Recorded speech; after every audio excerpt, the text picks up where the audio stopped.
सुरासुरैर्वन्दितपादपद्मम् लोके जरारुभयमृत्युनाशनं दातारमीशं विविधौषधीनां शङ्खं चक्रं जलौकां दधतं मृतघटं चारुदोर्भिश्चतुर्भिः सूक्ष्मस्वच्छातिरुद्यं शुकपरिविलसन् मौलिमम्भोजनेत्रं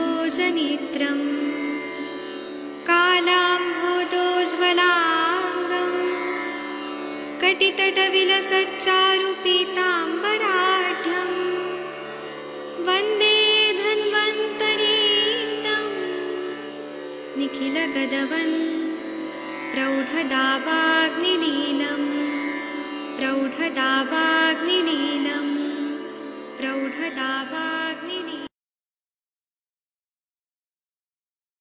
प्रणाम प्रणाम सभी लोगों को। मैं वैद्य अरविंद पाठक आप सभी लोगों का स्वागत करता हूं। सभी लोगों को कोटि कोटि प्रणाम करता हूं। आज हम लोग अष्टांग हृदय पढ़ेंगे। थोड़ा लेट हो गया, उसके लिए मैं क्षमा प्रार्थी हूँ, क्योंकि नया महीना था, नया महीना स्टार्ट हो रहा है और नया पासवर्ड आईडी को डालने में थोड़ा लेट हो गया, उसके लिए मैं क्षमा प्रार्थी हूँ। देखिए, आप लोग अनम्यूट कर पा रहे हैं। 26 और 27 नंबर का जो श्लोक है, ये कृपया शुरू करते हैं।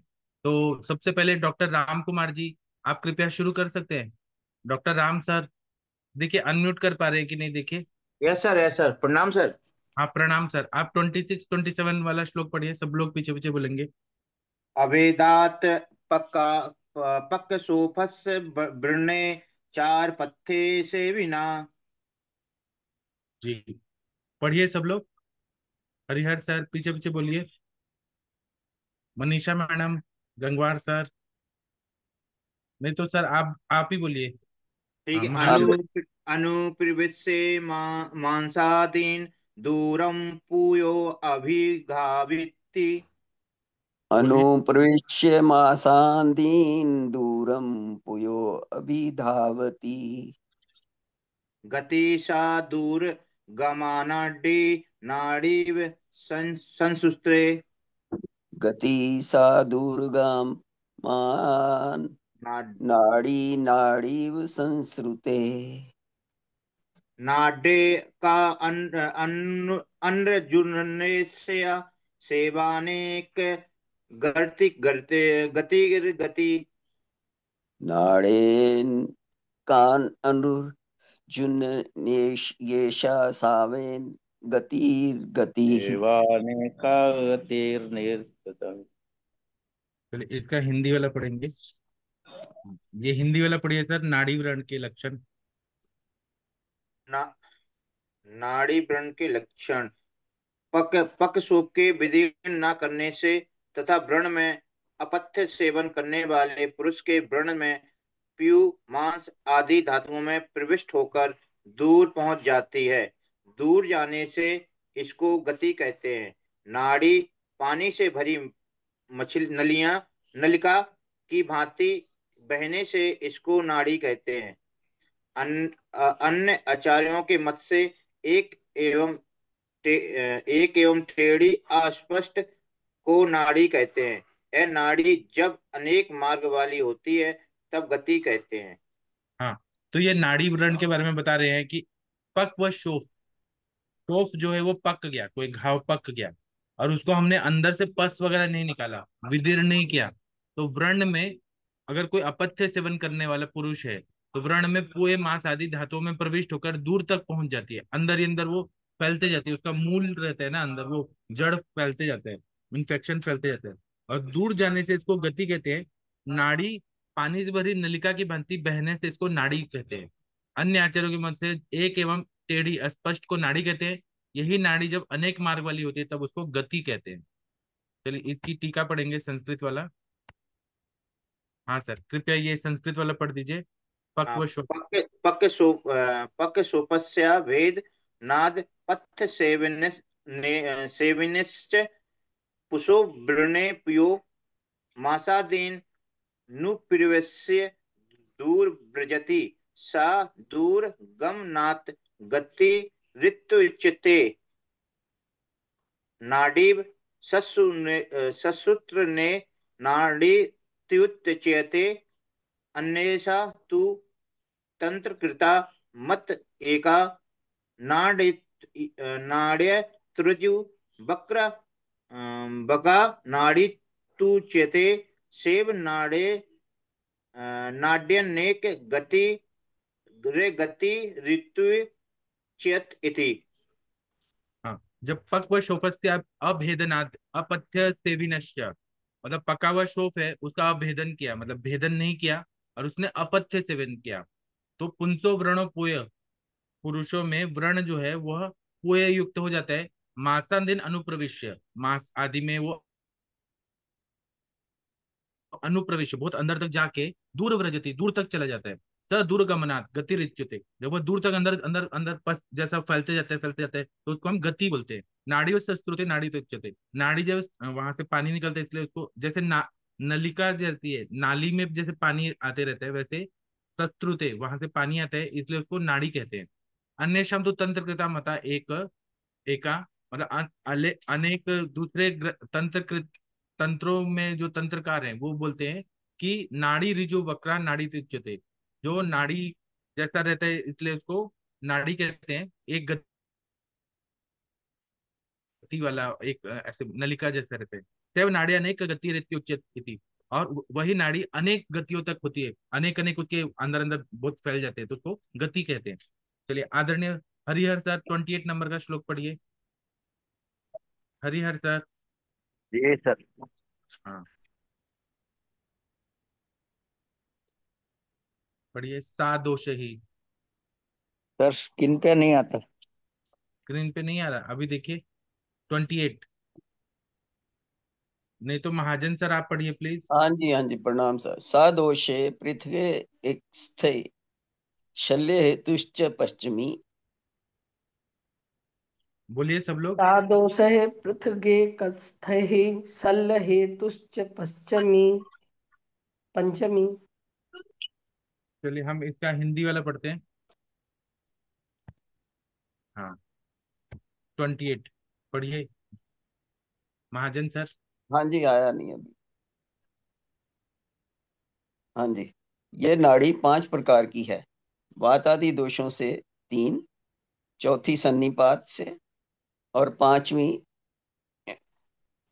शस्त्र के कारण, शल्य के कारण। शल्य के हाँ, कारण। नाड़ी 5 प्रकार की होती है, वातादि दोषों से 3, वात पित्त कफ, वातज नाड़ी, पित्तज नाड़ी, कफज नाड़ी। चौथी सन्निपात से वात पित्त कफ तीनों रहते हैं, और 5वीं शल्य के कारण। इसका संस्कृत वाला पढ़ते हैं। हाँ हाँ, जी। पढ़िए सर, आया आपके स्क्रीन पे। नहीं अभी आ गया जी। हाँ, सा नाड़ी पृथक दोषे से संख्या सन्निपातेन चतुर्थी पंचमी शल्य हेतु। हाँ, वो नाड़ी जो है पृथक दोष से, मतलब वात पित्त कफ से 3 संख्या में होती है, सन्निपात से चतुर्थ होती है, और पंचमी शल्य के कारण होती है। चलिए मनीषा मैडम जी आप कृपया पढ़ेंगी। वातात सरुक सूक्ष्म मुखी। जी सर प्रणाम सर। हाँ, प्रणाम। वातात् सरुक् सूक्ष्म मुखी विवरणा फेनिलोद्यमा। बोलिए सब लोग। पातात स रूक्ष सूक्ष्म मुखी विवर्णा फेनीलोधमा। स्त्रवत्यभ्यधिकं रात्रो सहस्रोत्य अभ्यधिकम रात्रो। चलिए इसका हिंदी वाला पढ़ते हैं। हाँ, वातज नाड़ी व्रण पढ़ लीजिए मैम। जी। वातज नाड़ी व्रण में वातजन्य नाड़ी वेदना युक्त सूक्ष्म मुख वाली, विवर्ण झाग के स्राव वाली तथा रात में अधिक स्राव युक्त होती है। हाँ, वातजन्य नाड़ी वेदना युक्त रहती है, पेन रहता है उसमें, सूक्ष्म मुख वाली रहती है, विवर्ण कलर अलग रहता है, झाग के स्त्राव वाली होती है, रात्रि में अधिक स्त्राव युक्त रहती है। चलिए हम इसका संस्कृत पढ़ेंगे, ये पढ़ दीजिए। जी सर। वातात सरुजादि गुण। वात से रुजा आदि गुण वाली होती है। चलिए 29 नंबर का जो श्लोक है ये कृपया पढ़ दीजिए। आगे पढ़ूं सर। हाँ पढ़ दीजिए, आप ही पढ़ दीजिए। पित्तात्र ज्वर दाह कृत बोलिए सब लोग। पित्तात् एतातद्वरदाह ज्वरदाहकृत् कृत पीतोष्णपुतिपूयश्रुद्दिवा चाति निशन्ति पीतोष्णपुते पुयस्त्रियवा पीतोष्णपुतिपुयस्त्रीवा चाति आते निषेचते। चलिए हम इसका हिंदी वाला पढ़ते हैं। हाँ 29 का पढ़िए। जी सर। पित्तजन नाड़ी, पित्तज नाड़ी व्रण, पित्तजन नाड़ी प्यास, ज्वर और दाह करने वाली, पीला उष्ण दुर्गंध युक्त तथा पुई को बहाने वाली एवं दिन में अधिक बहने वाली होती है। हाँ तो पित्त जो है नाड़ी है, प्यास और ज्वर दाह करने वाली है, पीला उष्ण दुर्गंध युक्त कुएं को बहाने वाली है, एवं दिन में अधिक बहने वाली होती है। इसका ये पढ़ते हैं संस्कृत। एक मिनट रुक जाइए।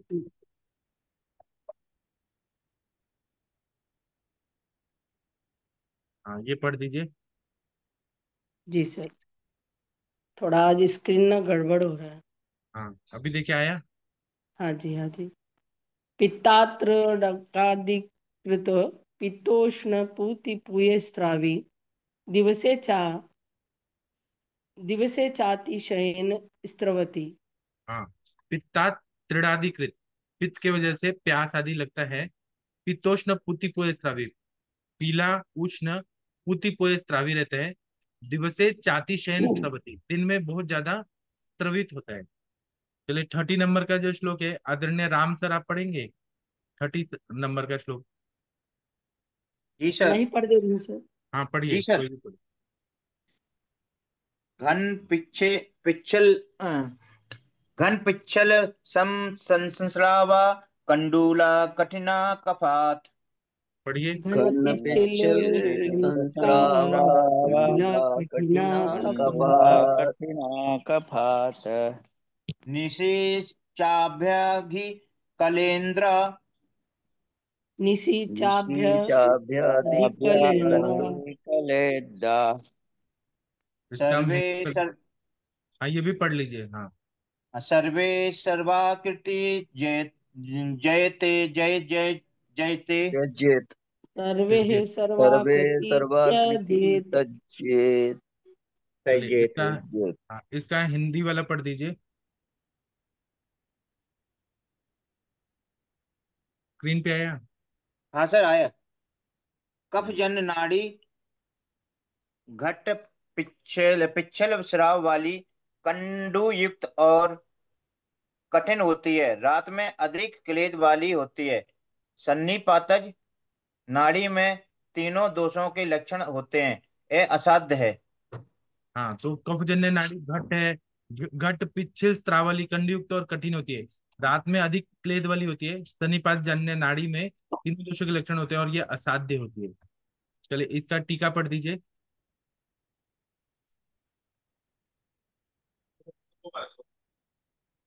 पढ़िए। कफात। स्क्रीन पे आया आदरणीय राम सर। हाँ सर आया आया। कफात घन पिच्छल पिच्छल श्रावा कंडूमति कठिना कठिना निशि चाभ्याधि क्लेदा स्यात्। जी तो इसका मतलब है कफ से घन और पिच्छिल स्त्राव निकलता है, खुजली वाला रहता है, कठिन होता है, रात में वो ज्यादा बढ़ती है और क्लेद युक्त रहती है। और नीचे वाला पढ़िए टीका। सर्वे दोषे सर्वाकारा ता च तज्जेत। सब दोष से सभी तरह की आकृति वाला होता है और उसको त्याग देना चाहिए क्योंकि सन्निपात जन्य है। 31 नंबर का जो श्लोक है आदरणीय मनीषा मैडम आप ही पढ़ेंगी। पढ़ लेती हूँ सर। हाँ पढ़िए। पढ़िए। अंतः स्थितं संयमनाहृतं तु करोति नाड़ी बहते च सायस्य। बोलिए सब लोग। अन्तः स्थितं शल्यम् शल्यमनाहतं अनाहृतं तु तु क्रोधी करोति नाडी नाडी वहते च बहते दास्य। चास्य। फेनानुविद फेनानुविद्धं तनुमल्यमुष्णं शास्त्रं च पूयं सरुजं च नित्यम्। फेनानुबद्धं फेनानुबद्धं तनूम् अल्पम् उष्णं उष्णं सात्र पात्रं सपूयं सूत्रं च सर्वं पूयं च सर्वं नित्यम्। च नित्यम्। इति श्री वैद्यपति सिंह गुप्त श्रुणु मद्भागवत विरचित तायामष्टांग हृदय संहिताया षष्ठे उत्तर स्थाने ग्रंथार्बुद स्लीप पदा पद पानी पाची नाड़ी विज्ञान नियम नामे को न त्रियो त्रिशोध्यायः नामो हाँ, को न त्रिशोध्यायः 29वां अध्याय एकोनत्रिंशो अध्याय, 29वां अध्याय। चलिए इसका हिंदी वाला पढ़ते हैं। शल्यज नाड़ी व्रण, शल्यज नाड़ी व्रण। यहाँ पे देखिए आया है। हाँ हाँ, पढ़िए। आया सर। हाँ जी, हाँ जी सर। शल्यज नाड़ी अंदर में स्थित शल्य को बाहर न निकालने से यह नाड़ी उत्पन्न होती है। इस शल्य वाले पुरुष की नाड़ी को झागदार, पतला, थोड़ा उष्ण रक्त सहित पूय बहता है, नित्य वेदना रहती है। इस प्रकार विद्योतनी टीका में उत्तर स्थान का ग्रंथि अर्बुद श्लीपद अपची नाड़ी विज्ञानीय नामक 29वां अध्याय समाप्त हुआ। हाँ, अब अंदर में स्थित शल्य कोई फॉरेन बॉडी है, उसको नहीं निकालने से ये शल्यज नाड़ी उत्पन्न होती है। उस शल्य वाले पुरुष की नाड़ी से झागदार, वहां से क्या निकलता है? झागदार, पतला, थोड़ा उष्ण रक्त से पूय बहता है, नित्य वेदना रहती है। इस तरह से ये बता दिया। अब इसकी चिकित्सा आगे बताएंगे। ये केवल लक्षण बताए। इस बार विद्योतनी टीका में उत्तर स्थान का ग्रंथि अर्बुद श्लीपद अपची नाड़ी विज्ञानी नाम का 29वां अध्याय समाप्त हुआ। अब इसका संस्कृत वाला टीका पढ़ दीजिए प्लीज। जी। हाँ, आया स्क्रीन पे? आया नहीं सर, थोड़ा और ऊपर स्क्रॉल करेंगे, 29 के ऊपर। हाँ, इसको ऊपर जाने देंगे सर। ऊपर। हाँ, देखिए। हाँ हाँ, थोड़ा और सर।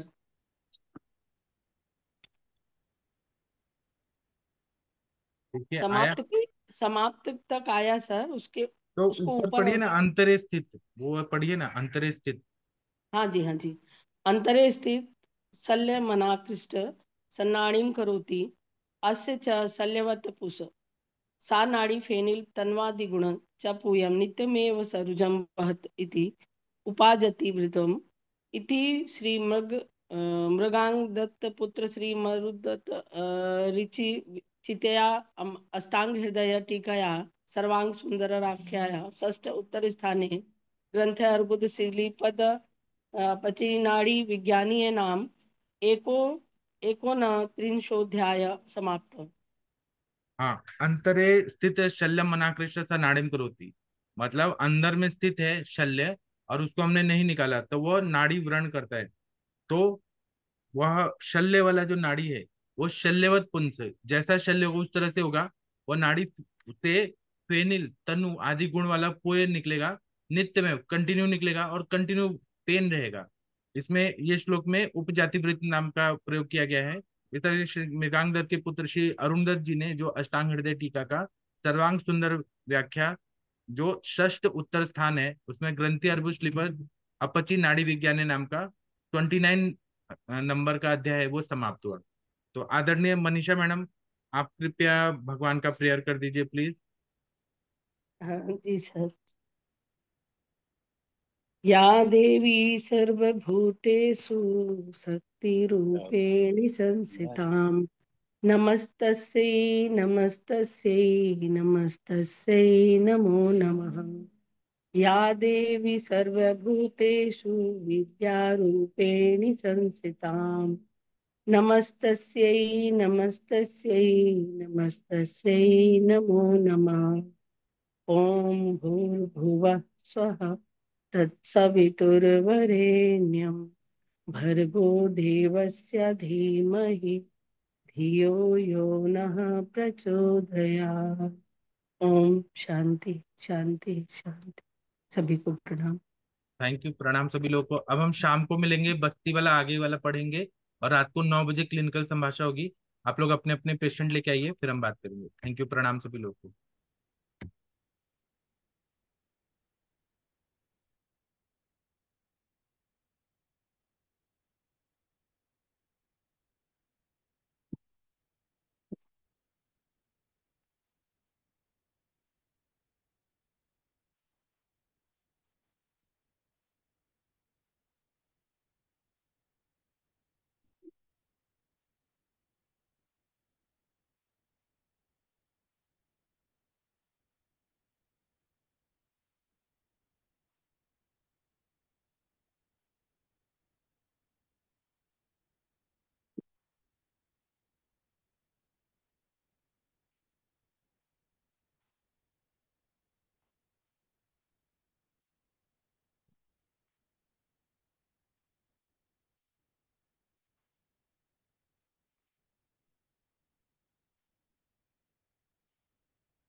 तो बराबर क्या